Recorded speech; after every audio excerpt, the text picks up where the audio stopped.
Independent thought is not rejected because it is aggressive or loud. It is rejected because it is destabilizing. Most people do not live by carefully examined truths. They live by emotional agreements formed early in life. Agreements with parents, culture, religion, peers, and survival needs. These beliefs become psychological armor. They protect the individual from uncertainty, insignificance, and fear. When someone thinks differently, they do not merely introduce a new idea. They introduce instability into a carefully balanced inner world. The independent thinker becomes a mirror, and most people do not want to see themselves clearly, because clarity reveals contradictions, and contradictions produce anxiety. Human beings are not wired to seek truth. They are wired to avoid psychological pain. A belief that has survived years of repetition becomes identity. To question the belief feels like questioning one's worth, one's past sacrifices, one's life choices. So when a thinker challenges assumptions, even silently, the mind does not respond with curiosity. It responds with defense. This defense is emotional before it is intellectual. The body reacts first. Tension, irritation, a sense of being threatened. Only later does the mind invent reasons, labels, moral judgments. This is why independent thinkers often called arrogant, dangerous, cold, or disconnected. These labels are not descriptions. They are psychological shields. They allow the threatened individual to restore inner comfort without confronting the unsettling idea. The thinker's presence suggests a horrifying possibility that the world might not be as stable as believed, that meaning might be fragile, that certainty might be borrowed. Most people do not want freedom. They want reassurance. They want their suffering to mean something. They want their obedience to feel noble. They want their limitations to appear chosen. Independent thinking disrupts this illusion. It implies that alternatives exist, that obedience was not necessary, that conformity was not wisdom. This implication produces guilt, and guilt quickly turns into resentment.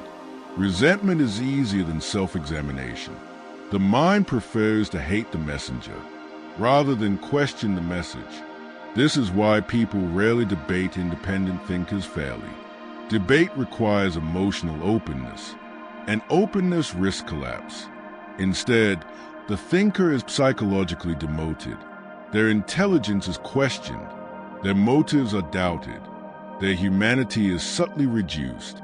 This allows a majority to feel superior without becoming wiser.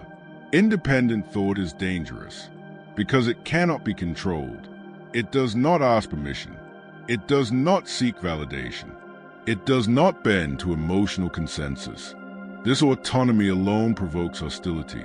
The crowd senses something unsettling, a person who does not need their approval.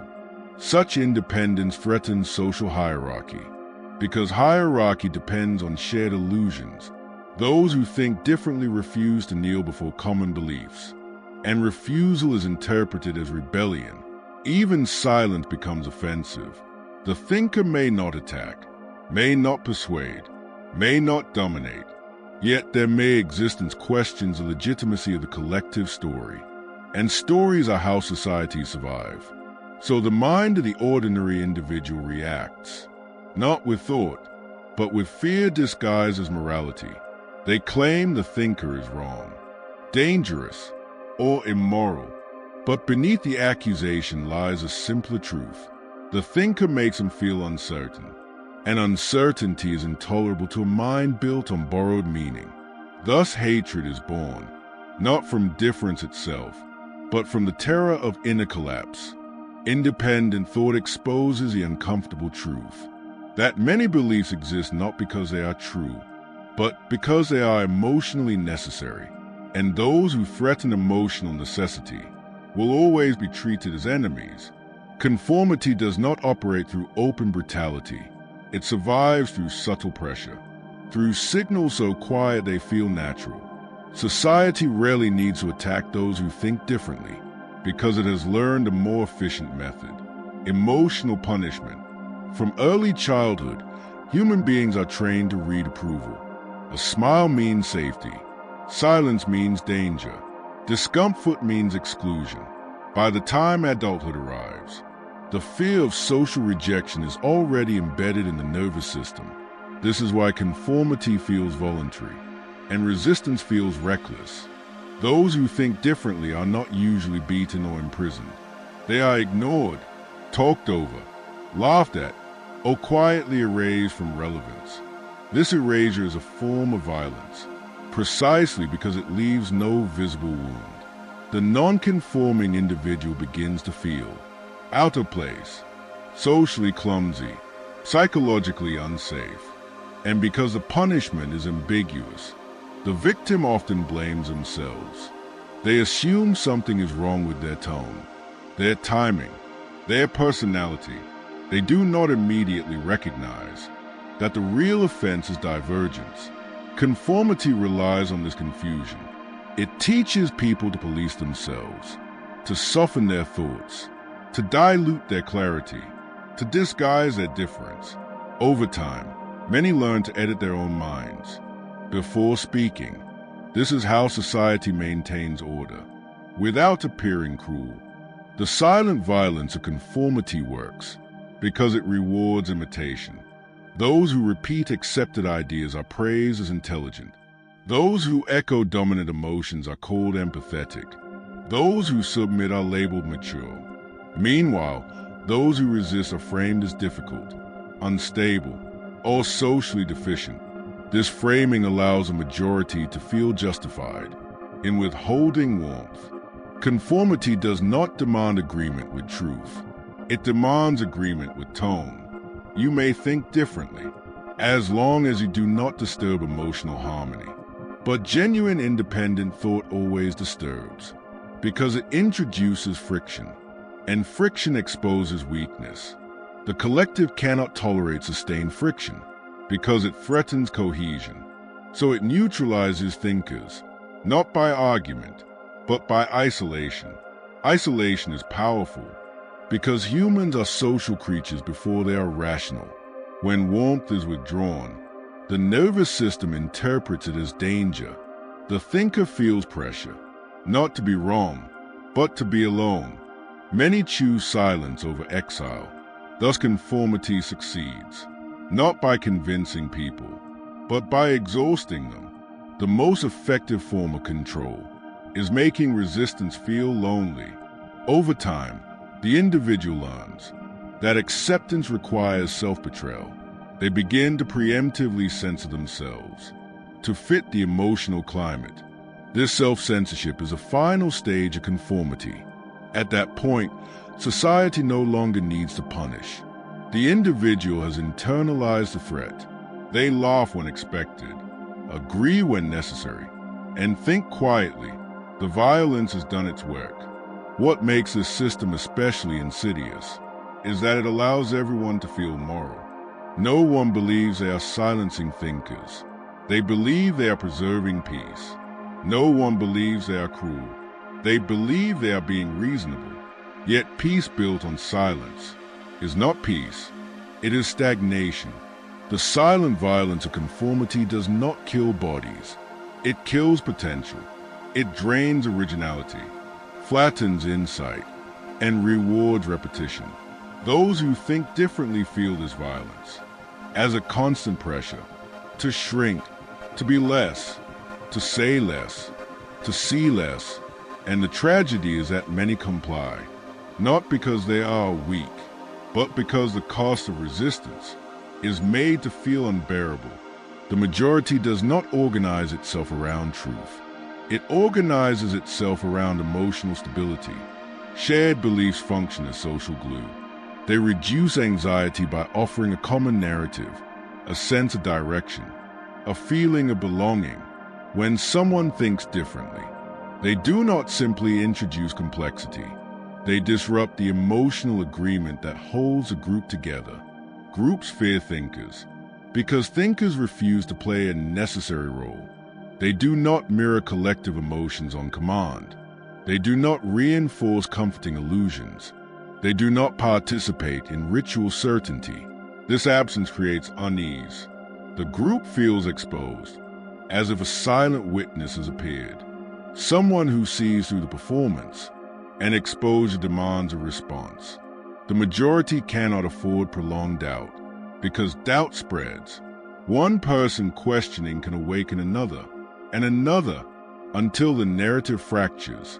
So the group instinctively seeks containment. Thinkers are difficult to contain intellectually, but easy to contain socially. The group does not need to disprove the thinker. It only needs to discredit them. Once credibility is damaged, ideas no longer need to be addressed. This is where enemies become useful. An enemy simplifies complexity. It transforms discomfort into righteousness. Rather than asking, "What if this person is right?" the group asks, "What is wrong with this person?" This shift protects a collective identity. The thinker is no longer a mirror.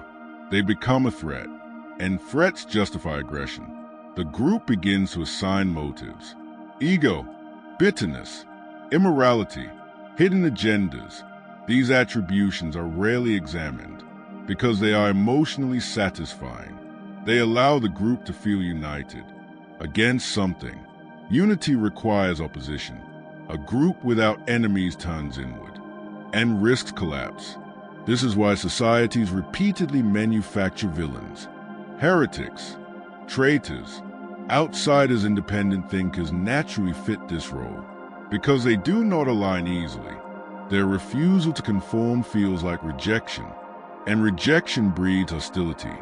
The majority experiences a thinker not as neutral, but as judgmental. Even silence is interpreted as condemnation. The thinker's detachment suggests that group approval is unnecessary. This alone undermines a group's authority.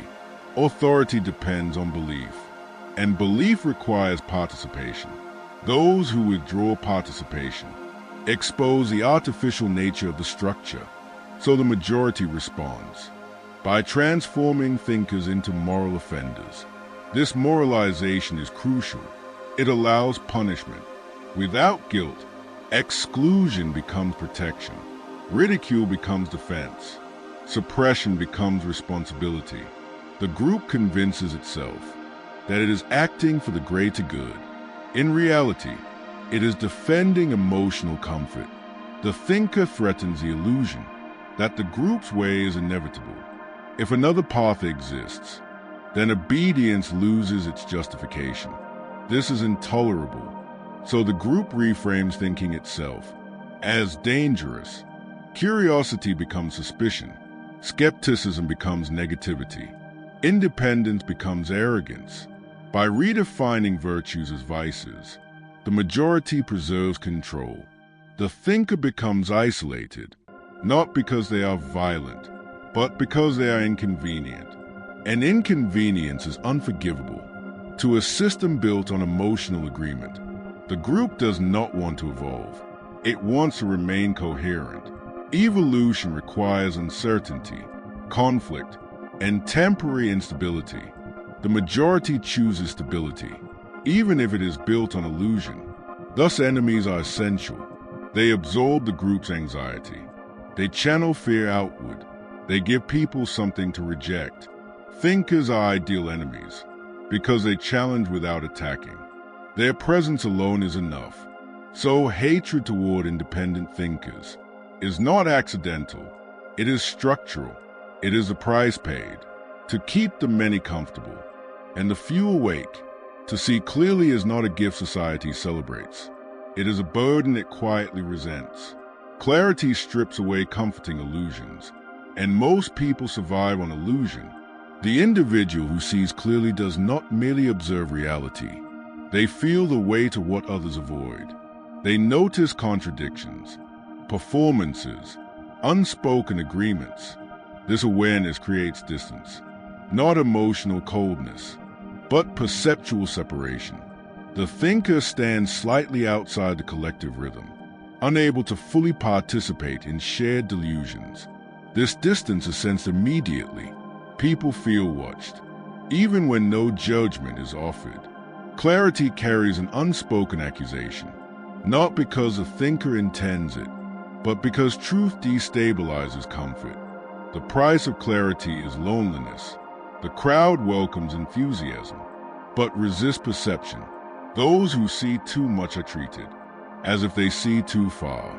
They are told to relax, to enjoy life, to stop overthinking. These phrases are not advice. They are defenses. They ask the thinker to dim their awareness for the comfort of others. Most do not realize that they are demanding psychological submission. Clarity does not integrate easily into social life because social life is built on emotional alignment. To belong, one must resonate. The clear-minded individual often does not resonate. They question the emotional frequency itself. This creates friction, and friction invites withdrawal. Friends drift, conversations shorten, enthusiasm fades. The thinker is left with a choice: to soften perception or to accept solitude. Many attempt compromise. They hide depth behind politeness. They reduce expression. They fragment themselves to survive socially. But this fragmentation produces inattention. Living divided is exhausting. Eventually, clarity demands honesty, and honesty removes the final layers of belonging. The thinker becomes alone, not because they are superior, but because they refuse self-deception. This loneliness is not empty. It is dense. It contains silence, reflection, and an unfiltered relationship with reality. Here, power begins to shift.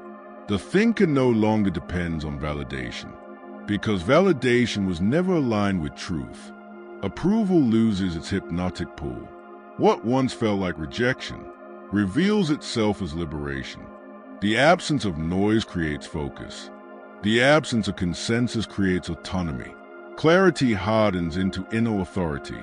The thinker learns to stand without mirrors, to think without applause, to exist without permission. This is the transformation most never reach, because it requires enduring misunderstanding. Without resentment, those who reach this stage stop seeking to be accepted. They recognize acceptance as a transaction, requiring partial blindness. Instead, they cultivate alignment with themselves. This alignment is quiet, unimpressive, and profoundly stable. The cost of seeing clearly is the loss of illusions, relationships built on pretense, and identities maintained by repetition. But what remains is unshakable, a mind that cannot be manipulated, a self that does not fracture under disapproval. The thinker no longer needs a crowd, because they have reclaimed authorship. And in that authorship, they find a form of power that does not demand obedience, does not seek dominance, and cannot be revoked.